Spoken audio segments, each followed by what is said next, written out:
Poursuivons toujours nos petits cours sur la loi. Après la définition de la loi, il faut toujours revenir aux définitions, ne jamais oublier ce qu'est une définition, parce que la définition, c'est ce qui définit, comme on dit, c'est-à-dire ce qui trace les limites et qui dit d'une chose ce qu'elle est. Et donc ensuite, toutes sortes de lois doivent toujours se rapporter à cette définition. La loi est donc l'ordonnance de la raison, ordonnée au bien commun, promulguée par celui qui a le soin de la communauté. Deux types de lois, nous l'avons déjà dit, en fonction de celui qui promulgue. Dieu promulgue, la loi est divine, l'homme promulgue, la loi est humaine. Dieu promulgue, et la première promulgation qu'il fait, c'est la création. Il crée les choses et il les ordonne à une fin, c'est la loi éternelle. Dieu crée l'homme et donne à l'homme une certaine liberté d'obtenir par lui-même sa fin. Mais pour que cette liberté puisse s'exercer correctement et ne pas déchoir de sa fin, c'est-à-dire atteindre son but, Dieu lui inscrit, si vous voulez, dans sa nature une loi, qu'on appelle loi naturelle de ce fait. Et puis ensuite, très librement, Dieu a décidé de rajouter d'autres lois. Ces lois qu'il a rajoutées, on dit qu'elles sont positives.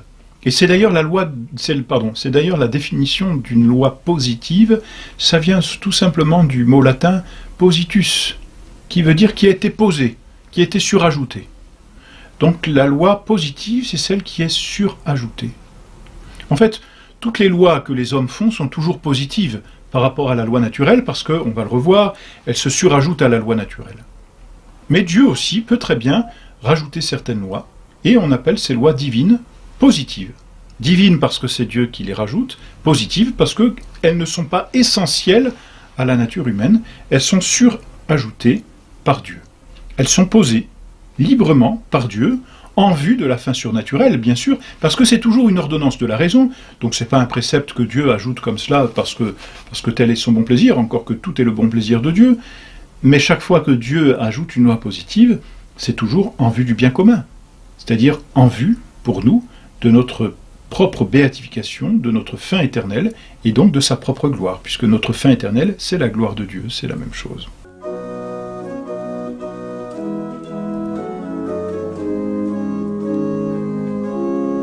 Alors, cette loi positive, vous voyez, s'ajoute à la loi naturelle, mais elle ne peut pas être connue par la raison.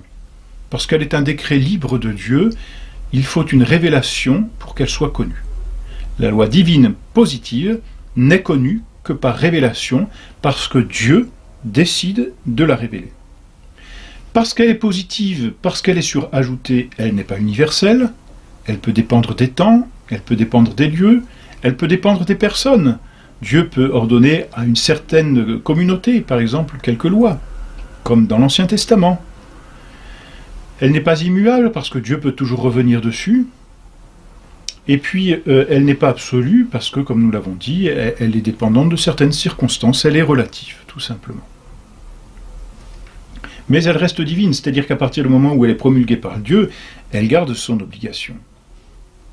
En réalité, cette loi divine positive, on la divise en deux sortes. Enfin, disons, on la divise de façon historique, finalement, parce que c'est cela, en loi mosaïque, c'est-à-dire en loi de l'Ancien Testament. C'était l'Ancienne Alliance, un testament, c'est l'Ancienne Alliance. Et puis cette Ancienne Alliance a été abrogée par Dieu lui-même, notre Seigneur. Et donc c'est une nouvelle loi qui a supplanté l'Ancienne Loi, qu'on appelle la Loi Nouvelle, ou le Nouveau Testament. Donc il y a la loi ancienne, qui est la loi mosaïque, et il y a la loi nouvelle, qui vaut aujourd'hui et qui a abrogé la loi ancienne, et qui est ce que l'on appelle la loi chrétienne.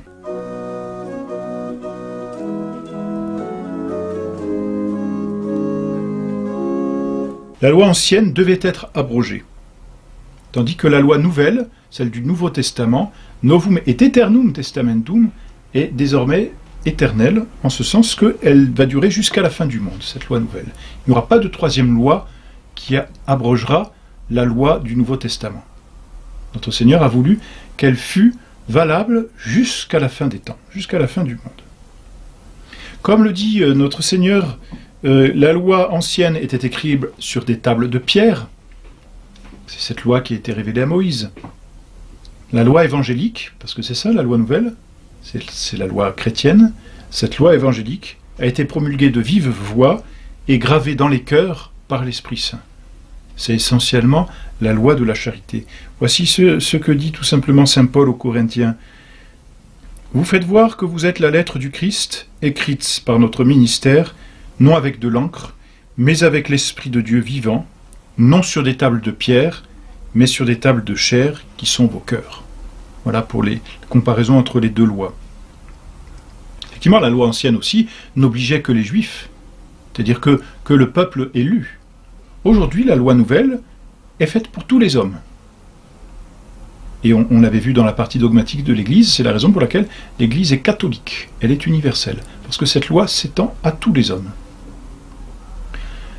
Allez, dit notre Seigneur, enseigner toutes les nations, les baptisant au nom du Père et du Fils et du Saint-Esprit, et leur apprenant à respecter ce que je vous ai commandé.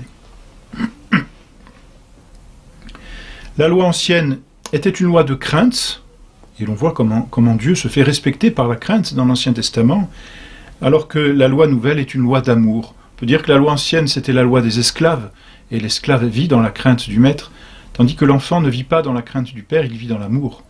Et la loi nouvelle est une loi de charité, une loi d'amour. À bien comprendre, c'est entendu, mais voilà. La loi ancienne était l'ombre de la loi nouvelle, tandis que la loi nouvelle est la perfection et le complément de la loi ancienne. Je ne suis pas venu abroger, dit notre Seigneur, je suis venu parfaire. Et cette loi nouvelle vient apporter quelque chose de plus, c'est une perfection intérieure. Non pas la lettre qui tue, mais l'esprit qui vivifie. Et la loi ancienne, elle ne vivifiait pas, elle ne donnait pas la vie de la grâce. C'était la foi en Jésus-Christ qui donnait la grâce dans l'Ancien Testament. Tandis que la loi nouvelle, elle donne la grâce. La loi nouvelle, eh bien, ce sont les sacrements, par exemple. Les 7 sacrements. C'est la loi nouvelle. Et ce sont par les sacrements que l'âme est vivifiée et reçoit la grâce. Il n'y avait pas de sacrement comme signe sensible dans l'Ancien Testament. Ce qui justifiait, c'était la foi dans le Christ à venir, dans le Messie à venir.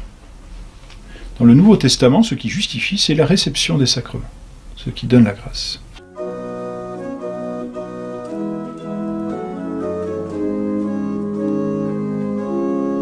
Voilà donc pour la loi divine positive. Et donc la loi positive divine sous laquelle nous vivons aujourd'hui, c'est la loi évangélique. C'est la loi nouvelle, c'est une loi de perfection, c'est une loi de charité. Reste à voir maintenant les autres sortes de lois, c'est-à-dire les lois humaines. Ça n'est pas difficile, il existe 2 sortes de lois humaines selon que l'autorité est civile ou ecclésiastique. Donc on a des lois civiles ou des lois ecclésiastiques. Comme nous l'avons dit tout à l'heure, eh bien ces lois sont positives, elles se surajoutent, elles ne peuvent pas être connues par la raison, elles sont toujours procédant de l'intelligence, bien sûr, elles doivent toujours être ordonnées au bien commun, c'est entendu, et puis elles viennent tout simplement préciser la loi naturelle, et pour la loi ecclésiastique, elles viennent préciser aussi la loi divine positive.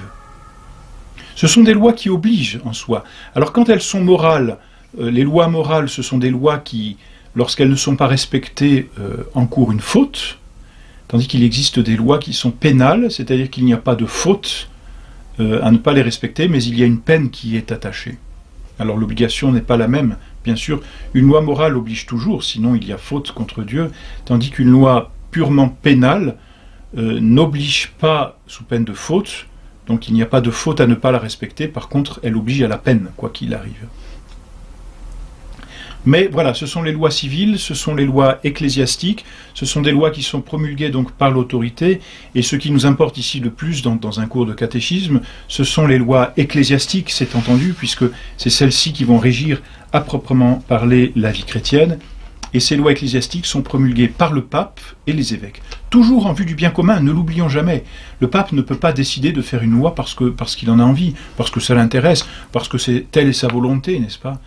La loi de l'Église est toujours ordonnée au bien commun, et, comme dit le droit canon, qui renferme les principales lois de l'Église, prima lex, salus animarum. Et tout est dit là-dedans. La première loi, c'est-à-dire celle qui détermine toutes les autres lois, c'est le salut des âmes. C'est-à-dire pour les âmes d'obtenir leur fin. On ne dit rien d'autre ici qu'une détermination de la loi éternelle par laquelle Dieu veut que tout être atteigne sa fin, par laquelle Dieu ordonne tout être à sa fin. Tout simplement. Donc, prima lex, salus animarum. La première loi, c'est le salut des âmes. Et toutes les lois ecclésiastiques sont ordonnées au salut des âmes. Elles sont comme des précisions que l'Église peut mettre et est en droit de mettre, mais qui ordonnent toujours au salut des âmes, c'est-à-dire à la vie de la foi et des sacrements. Ces lois, donc, on les trouve dans le Code de droit canonique, et puis on les trouve aussi dans les actes du Saint-Siège et dans les statuts diocésains, puisque l'Église enseignante, c'est-à-dire la partie de l'Église, si l'on peut dire les membres de l'Église qui ont un vrai pouvoir dans l'Église, ce sont les papes et les apôtres. Donc voilà pour ces lois ecclésiastiques. Pour les lois civiles, bon bien, cela nous importe peu, encore qu'il faut bien noter que la loi civile est une détermination de la loi naturelle.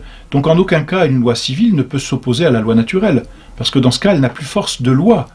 Elle n'est plus l'ordonnance d'une raison, puisqu'elle va contre la raison humaine, et elle n'ordonne plus au bien commun, puisqu'elle est destructrice de l'ordre naturel.